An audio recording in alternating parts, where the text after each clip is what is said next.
exclusive insight into the world of Badger athletics, this is Wisconsin Huddle.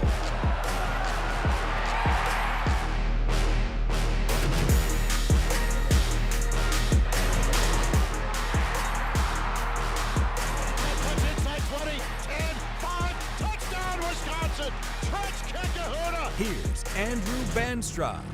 Welcome into the Wisconsin Huddle. I'm Andrew Banstra right here in the WISC TV studios. Thrilled to be joined by Wisconsin women's basketball's Gift Uchenna. Gift, thank you so much for coming on. It's going to be an absolute blast. Of course. And I do have bad news. It's the last episode of season 3. We've made it to 26 out of 26.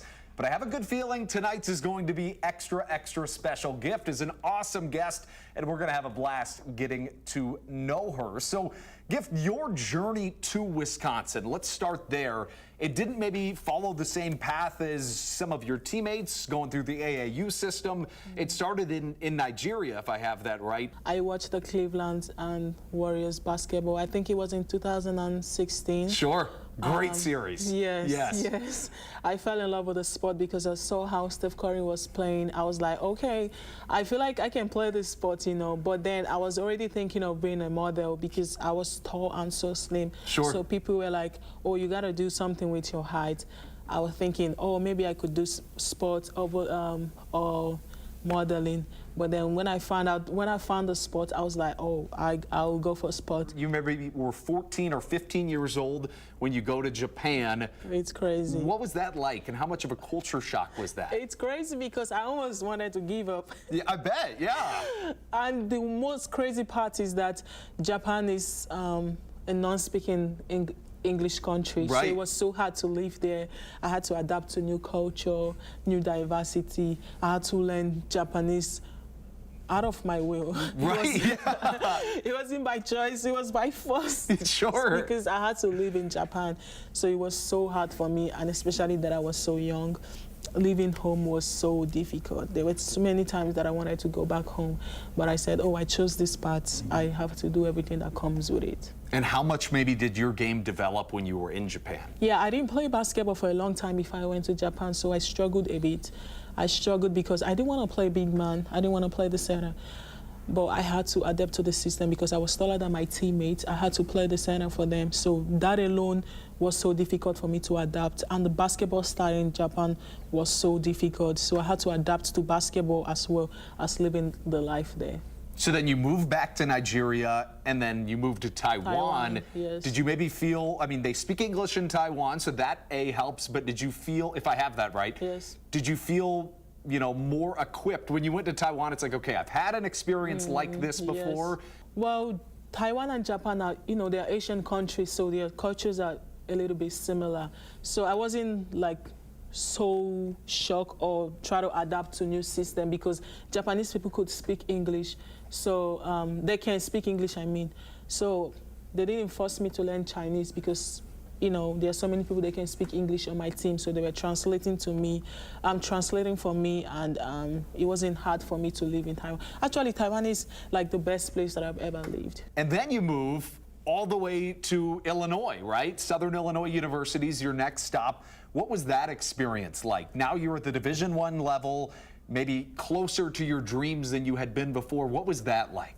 It was great. It was like a dream come true because since I started playing basketball, my goal was to come to America. America has been my dreamland, so coming here it felt like a dream come true. So, and I was so surprised that I made an immediate impact because moving here, I was scared, oh, there are gonna be bigger girls, stronger girls, more physical girls that I am. So I was surprised that I could do great things. I was surprised that, oh, I came here, I adapted so fast and did wonderful things. So it feels like God has been waiting for me to come here. I always tell people this, that my journey has been as if God has been waiting for me to make my next step. And you said it. I mean, you were maybe worried about the impact you'd be able to make. They call Gift the double-double machine for a reason. She can score, she can get rebounds, and she can really get blocks too. But of course, we got to talk about the next step in your college or your basketball journey was coming to Madison to finish out your college career. What was it about this program that you thought, you know what, I'm going to leave and I'm going to come here to Madison for my last year, and what's it been like? Well, playing in Illinois, I wanted to play in a bigger stage. I wanted to challenge myself to see the fear that I had the first time, because there are going to be bigger girls, stronger girls. I wanted to test that because I felt like I did so well in Missouri Valley. I feel like, I should get to the biggest stage, which I did. And coming to, when I entered the transfer portal, I wanted a place where I'll call home, where I'll feel like I am wanted. I'm wanted here. So coming to Wisconsin, Coach P gave me a motherly love that I've never felt from my coaches. The Badgers all around the spectrum have been making kind of journeys a little bit like yours. You've really had an amazing journey. Wisconsin women's hockey, they made a trip overseas for a different reason. We'll talk about that when we come back to the Wisconsin Huddle. Welcome back into the Wisconsin Huddle. I'm Andrew Banstra, and as we mentioned, Gift's story of her international travels is absolutely incredible. And the Wisconsin women's hockey team did some overseas trips of their own. Of course, on Team USA and the women's hockey team in the Olympics this year, there were 4 current Wisconsin Badgers: Ava McNaughton, Caroline Harvey, Layla Edwards, and Kirsten Sims. And they came back from Milan to Madison with the gold medals to prove it. Let's start with Caroline Harvey, who showed the rest of the world what we already knew, that she's not just one of the best collegiate hockey players, but one of the best women's hockey players in the world, being named MVP for Team USA in those Olympics. For me, it's not something I consider much at all. I mean, playing with amazing teammates alongside, and they're the ones that are making it happen, and I'm just like super grateful to be on that world stage with them and, you know, be playing the amazing hockey we were, and then obviously leaving with a gold medal around our neck was the cherry on top. Team USA trailed in the final minutes to Canada in the gold medal match, but forced overtime late and never lost faith. I never got the energy or the feeling that we weren't going to win and that we weren't going to find a way back. That's what we went there for, was gold, and I mean, I think it was a great team effort. We were playing so united the whole time, and obviously even showed it in the final game when we went down. We never gave up, had full belief, and were able to come back the way we did. Layla Edwards, too, was the first black woman to ever play for Team USA in women's hockey, a responsibility that she does not take lightly. To get my story out to as many people as I can is the goal, because that in turn can inspire even just one person, or be a role model to one person. You know, inspire someone to try hockey, to stick with hockey. Yeah, I think the Olympics was great for that. Now, it's one thing to just win a gold medal, which is amazing in its own right, but it's a whole other thing to do it with people that are more than just teammates. All 4 of us actually played at the same high school at some point, so we've kind of been alongside each other's journeys before college even. So we've seen what each other have brought and where we've developed from 9th, 10th grade to see where we are now, and to be able to live out our dreams together is something that's super special and you don't get to see very often. We've all had really different journeys, like since we met each other, you know, when we were like basically little kids, and so it's just really cool to see each other's journey and everyone's hard work pay off, and then to be able to watch everyone have so much success on a world stage was just something that made me really happy for everyone. Just an amazing experience for that quartet of Wisconsin Badgers. We've got another great Wisconsin Badger. She'll be right back. More Gift Uchenna on the other end on the Wisconsin Huddle.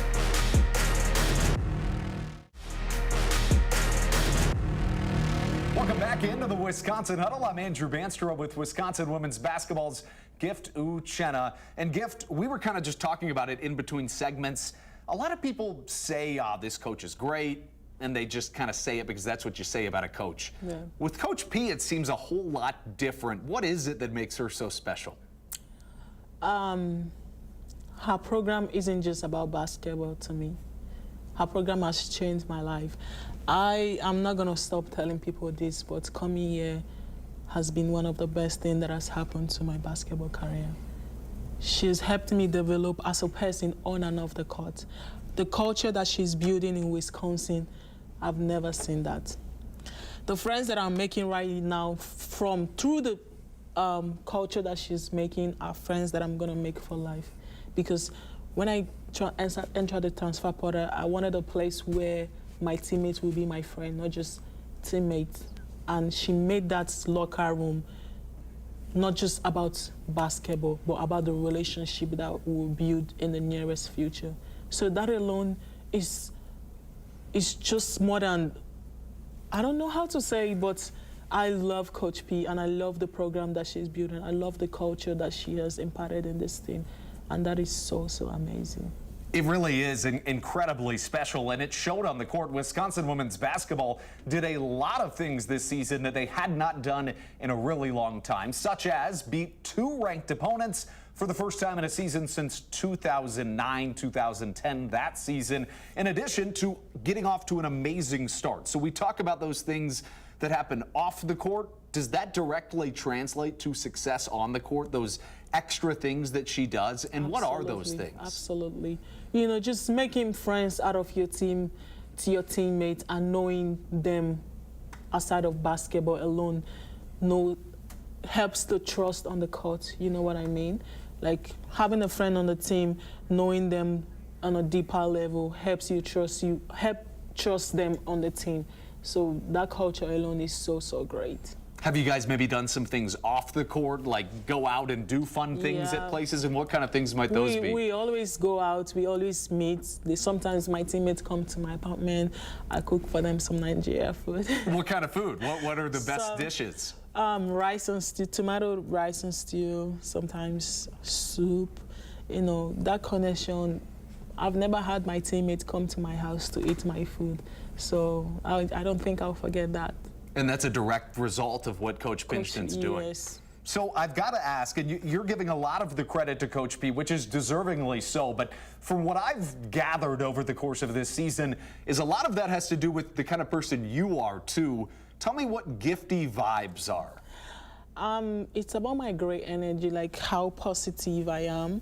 Anywhere I go, I always make sure that there's great energy around there. You know, I'm so full of life, and I don't think sometimes I am happy that I am always hyperactive, because why am I like that? But I just know that that is my life, and I got to pour my energy and my positiveness to people, my positivity to people.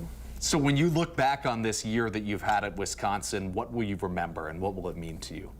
I remember great energy. I remember joy, love. I remember all the amazing things that we've done here. That is amazing. So that begs the question, what comes next for you? What are your goals when your college chapter does close? Well, I am going to play professionally, but for now I still have academic year to finish on. But yeah, I'm going to play pro.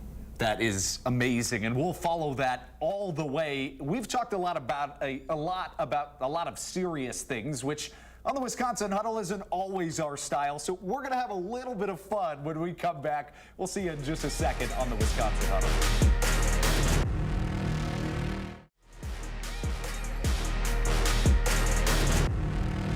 Welcome back into the Wisconsin Huddle, and it is now time for our last Badger banter of season 3 of this show, and we had to come out with one that was extra fun. And so I ask you the question, have you in your entire life spent more time reading books or reading a menu at a restaurant? I would say I've spent more time reading books. And the restaurants already know what I want. Exactly. Okay, that's fair. For me, I got to be totally honest, it's got to be the menu. I mean, I haven't read that many books in my life. I'm being just totally honest with you. If there would have been a third category that we didn't ask our participants that you're about to hear from, I found it interesting if you threw in social media into that. Have you read more words on social media or on books? I have. Social media? Yeah, I think that my answer would be the same, I too. am a social media freak. Yeah, I think that my answer would definitely be the same. But what I can tell you is that when it came to your counterparts on the Wisconsin men's basketball team, they weren't such big bookworms. Menus. I don't read. Yeah, I don't either. Yeah, menus. All right.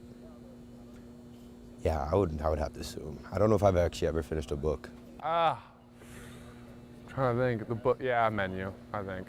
I feel like you read over the whole menu when you're at a restaurant. But yeah, menu probably. I think I've spent more time reading menus, but I would really be upset with myself if I've read more words from menus than a book. So we'll go with book. What's your favorite book? Do you have one? Harry Potter series, hands down. And then one of my favorite books is really short. It's called Old Man and the Sea by Ernest Hemingway.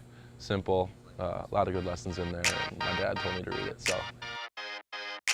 Well, I can't say it totally surprises me that the Wisconsin men's basketball team has generally read more menus than they have books, but I am very glad to hear, especially when you mentioned you got to finish your academic season, that you are certainly focused on the books. I think that's amazing. It's not my choice. I can't tell you how much we really appreciated having you on this show here today. We'll be right back and wrap up season 3 of the Wisconsin Huddle. But Gift, first, thank you so much for your time. Absolutely. We'll be right back.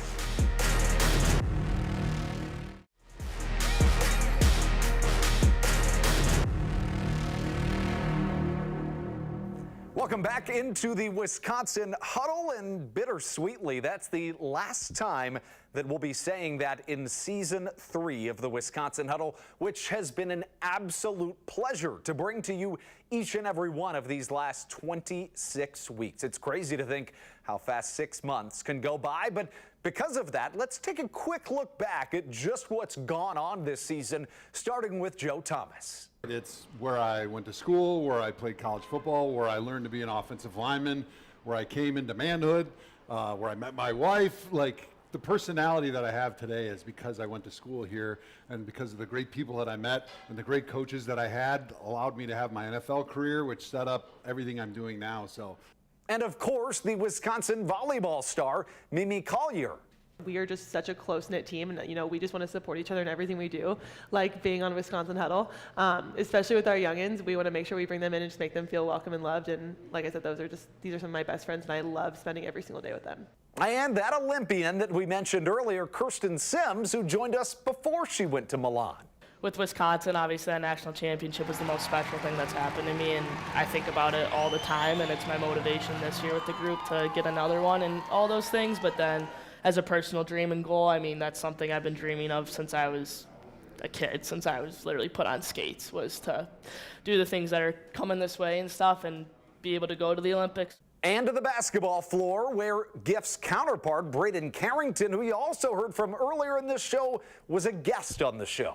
Man, that one was like a fever dream right there. That specific picture, I remember shooting the ball and I'm like halfway in, and I started walking to the student section because I was like, just how I was feeling, I was like, that one's going in.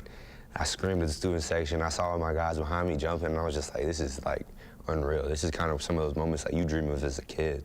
And of course, Quinn Finley, one of the best men's hockey players in the country. You grew up seeing Wisconsin being really good at hockey, and obviously, guys like Pavelski have won here being from Wisconsin. So, you look up to those guys, and it's something I want to do here. That will do it for season 3 of the Wisconsin Huddle. I'm Andrew Banstra, thanking you dearly for joining us each and every one of these weeks. And as always, we close out the Wisconsin Huddle by however it is that your team breaks down their huddle. We're going to do the same thing. So okay. Do you guys have a special thing you do? We say Badgers on 3, cool. 1, 2, 3 Badgers, but the key is everybody has to be touching in the huddle. So that's what we have to do, okay? Break us down. All right, ready? Badgers on 3, 1, 2, 3, Badgers.